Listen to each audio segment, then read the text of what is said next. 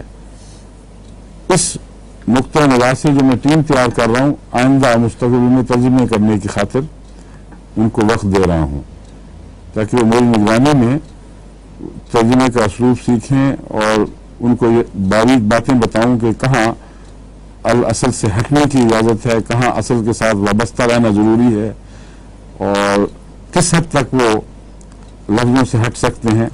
مثلا ایک محاورہ ہے، اس محاورے کا اگر بیان ہی ویسا محاورہ دوسری زبان میں موجود ہے تو اس محاورے کو اختیار کرنا چاہیے، ورنہ تو بات وہاں دوسری زبان میں نہ سمجھ آئے گی بلکہ تناسخ سا لگے گا. کئی ایسے محاورے ہیں جیسے 9-2-11 ہو گیا. میں نے کل اپنی زبان میں بھی بتایا تھا، یہ زبان کے ترجمے میں میں نے کہا 2 سبق ہم کر چکے ہیں، 9 اور رہتے ہیں. جب 9 ہو جائیں گے تو میں 9-2-11 ہو جاؤں گا. اور اس کو انگریزی میں کہہ دوں کہ یہ کہتا کہ I'll be 9 into 11. تو everybody would think I'm a madman, it's just raving. ہر آدمی یہی سمجھے گا کہ میں پاگلوں والی باتیں کر رہا ہوں، ایک دوسرے بخار میں انسان بہتا ہے. اس لیے ضروری ہے کہ وہ ترجمہ کیا جائے محاورے میں جس کا متبادل محاورہ موجود ہے، خواہ الفاظ مختلف ہوں. وہ بہت خوبصورت ترجمہ لگتا ہے. لیکن کوئی مولوی کہے گا کہ نہیں آپ نے مسیح علیہ السلام کے لفظ کو چھوڑ کر یہ کر دیا ہے، مجھے کوئی پرواہ نہیں، بے شک کہتا پھرے. وفا ترجمے میں مصنف سے ہونی چاہیے، اس کے مضمون سے ہونی چاہیے، اس کے طرز کلام سے ہونی چاہیے. اور لفظوں کی وفا کی صرف وہی اجازت ہے جہاں لفظ کے مضمون کو سے ہٹتے ہیں تو خطرہ ہے کہ اس میں مداخلت شروع ہو جائے، خطرہ ہے کہ اس میں قطر بیبند شروع ہو جائے، اور جس کو قرآن کریم کا محاورہ تحریف کہتا ہے. بس تحریف کی اجازت نہیں ہے.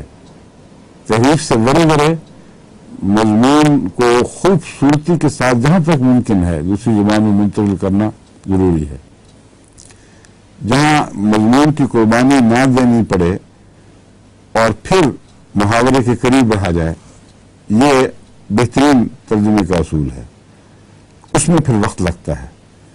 چنانچہ حضرت مسیح علیہ السلام کی جن کتب کا ہم ترجمہ دہرا رہے ہیں یا کر رہے ہیں، اس میں اس اصول کو پیش نظر رکھا ہوا ہے کہ باوجود اس کے کہ با محاورہ ترجمہ دوسرا بھی ممکن ہے، جلدی بات ختم ہو جاتی ہے. مگر اگر یہ ممکن ہو کہ حضرت مسیح علیہ السلام کے الفاظ، آپ کی ترتیب، آپ کی طرز بیان کے قریب ترین رہیں اور پھر بھی با محاورہ ہو، تو اس سے بہتر اور کوئی اسلوب نہیں ہے ترجمے کا. تو اب جو میں تربیت دے رہا ہوں ساتھ شامل ہوں ترجمہ کرنے میں، اس میں یہی پیش نظر ہے تاکہ ہمارے ینگ جو نسلیں ہیں ان کو یہ ترجمے کا سلیقہ آ جائے. اور اسی طرح باہر سے جو ترجمے آ رہے ہیں ان سب کو پہلے تو جس طرح آنکھیں بند کر کے کہہ دیا کرتے تھے بڑا اچھا ترجمہ دے دو، اب نہیں ہم یہ کرتے. اور اس کا فائدہ یہ ہوا ہے کہ بعض بہت ہی خطرناک غلطیاں نظر کے سامنے آئی ہیں جو اگر نظر کے سامنے نہ آتی تو بالکل بعض لغو مضمون مسیح علیہ السلام کی طرف منسوب ہو جاتے ہیں. فارسی کا کلام ہے، بڑا اچھا ترجمہ کرنے والے بہترین انگریزی دان، پرانے بڑے چوٹی کے تجربہ کار اساتذہ یا اہل قلم ہیں، لیکن بعض دفعہ ہمیشیوں کو مضمون نہیں سمجھے اور جو ترجمہ کیا ہے وہ بالکل اصل سے ہٹ گیا ہے، بلکہ بعض دفعہ بچگانہ سی بات دکھائی دیتی ہے. تو وہ ایسی باتیں سامنے آنے کی وجہ سے اب یہ مجبوراً یہ احتیاطیں ہو رہی ہیں. بس زبانوں کے پروگرام کو غیر معمولی اہمیت دینے کی ضرورت ہے. اب ہمارے جامعہ جہاں بھی ہیں اگر انگریزی سیکھنا چاہتے ہیں تو 8 بجائے 2 چینلز کے 6-7 چینلز کی ریکارڈنگ کر لیں، اردو براہ راست سیکھ لیں، عربی کی ریکارڈنگ اس کے بعد سن لیں، پھر وہ جب چاہیں انگریزی کورس انگریز پڑھائے گا، ان کو عربی عرب پڑھائے گا. اور ہمارے لیے کیسے ممکن تھا کہ ہم 1 لاکھ استاد مقرر کرتے دنیا میں؟ جو جماعت کی ضرورت ہے اس کے لیے 1 لاکھ نہیں تو کم سے کم 8-10 ہزار تو استاد ضروری ہیں جو بڑھتی جائیں گی ضرورتیں. تو اللہ نے یہ بہت احسان فرمایا. اگر ہمارے زبان کے پروگرام، جیسا کہ میں امید رکھتا ہوں اب کیونکہ میں نے خود شروع کیا ہے اور جواباً ساتھ شامل لوگ مجھے تسلی دلا رہے ہیں کہ ہم مطمئن ہیں، اس لیے میں امید رکھتا ہوں کہ یہ پروگرام ہماری آئندہ زبان کی ضرورتوں کو انشاءاللہ بہت عمدگی سے پورا کرے گا. اساتذہ کی ضرورت تو رہتی ہے مگر بہت کم رہ جائے گی، اور یہ خطرہ ٹل جائے گا کہ ایک پاکستانی عربی پڑھا رہا ہے، ایک ہندوستانی چینی زبان پڑھا رہا ہے، غرضی کہ وہ لوگ جن کو اصل زبان کا پتہ کچھ نہیں، جہاں وہ پیدا نہیں ہوئے، وہ چند ڈگریاں حاصل کر کے زبان پڑھانے لگ جاتے ہیں، یہ ناکافی ہے. سمجھ رہے ہیں؟ تو یہ ساری دنیا میں جو لوگ سن رہے ہیں وہ تیاری کر لیں. کتنے دن تک؟ انشاءاللہ 15-20 دن تک ہم شروع کر سکیں گے پروگرام. اس سے پہلے آپ کو اعلان کرنے ہوں گے بار بار کہ پروگرام آ رہے ہیں اور یہ تاریخ ہے، اور جو میں نے کہا ہے اس کا بھی خلاصہ بار بار پہلے بیان کر دیا کریں. پھر انشاءاللہ تعالی ہمارے جو پروگرام ہیں وہ ان کو صحیح معنوں میں ان سے استفادے کے لیے تمام جگہ جماعتیں تیار ہوں گی. اب میں نے افریقہ والوں کو کہہ دیا، میں نے وہاں آ کے آپ سب سے اردو میں باتیں کرنی ہیں، آپ کی ذمہ داری ہے. اور البینیز کو پیغام بھیج دیا، وہ مجھے کہہ رہے تھے کہ آپ ہمارے پاس آئیں، اب ہم جس طرح جرمنی میں جلسہ ہوا اس طرح آپ جا کے البینیا میں بھی کریں گے. تو میں نے ان کو پیغام بھیجا، پہلے آپ مجھ سے اردو بولنے کے قابل ہو جائیں، پھر میں آپ سے بہراست باتیں کروں گا. تو کتنا مزہ ہو جائے گا کہ ساری دنیا ایک ہاتھ پر اکٹھی ہو رہی ہے، زبان پر اکٹھی ہو رہی ہے، پھر عربی جو قرآن کی اصلی زبان ہے اس پر اکٹھی ہو جائے گی، اور یہ جو مسائل ہیں بین الاقوامی کمیونیکیشن کے یہ حل ہو جائیں گے. ٹھیک ہے. نمبر 1 اب ہے کالرا، جس کا تعلق اس کلاس سے ہے. اس سے پہلے میں نے ہدایت کی تھی کہ جو مثلا روانڈا کے ریفیوجیز وغیرہ ہیں، مہاجرین، ان میں بڑی شدید ہیضے کی، جسے کالرا بھی کہتے ہیں انگریزی میں، وبا پھوٹی ہوئی ہے. اس کے لیے ہومیوپیتھک ادویہ ان کو بتائی تھیں. ہمارا زائر سے رابطہ ہے، ٹیلیویژن کا، وہ اس سے بیٹھے سن رہے ہیں، اور ان کی طرف سے ڈاکٹر صاحب کی جو بیگم صاحب ہیں ان کی طرف ان کا خط بھی ملا ہے، خوشی کا اظہار کیا، مگر یہ تو بتایا ہے کہ کچھ امدادی کارروائی ہوئی ہے. یہ نہیں بتایا کہ ہومیوپیتھک علاج کے لیے ٹیمیں بنا کر وہاں بھجوائی گئی ہیں کہ نہیں. اور یہ اصل کام تو ہمارے مبلغ صاحب کا ہے جو امیر انچارج ہیں اس وقت. پہلے صدیق صاحب تو آج کل پاکستان گئے ہوئے فیملی کے ساتھ، لیکن جو نئے انچارج ہیں غالب مبشر، کیا نام ہے ان کا؟ کچھ پتا؟ اس کو ذہن سے نام اتر گیا. بعد جو بھی ہے میں ملا ہوں ان سے. میں جب گیا تھا افریقہ کے دورے پہ تو کینیا میں ان سے ملاقات ہوئی تھی. وہ رستے پہ تھے، ظاہر جا رہے تھے. ماشاءاللہ انہوں نے کام بہت اچھا سنبھال لیا. وہ ٹیمیں بنائیں اور جس حد تک امداد ہونی چاہیے دوسری، اس کے لیے بھی باقاعدہ منصوبہ بنا کر لکھیں. جتنے زائد خرچ کی ضرورت ہے وہ مجھ سے مطالبہ کریں. لیکن ہیضے کی ٹیم کے لیے جو روک تھام اور علاج کی ٹیمیں ہیں وہ بہت ہی ضروری ہیں، کیونکہ اس سے سستا اور اس سے زیادہ افیکٹو علاج اور ممکن نہیں ہے.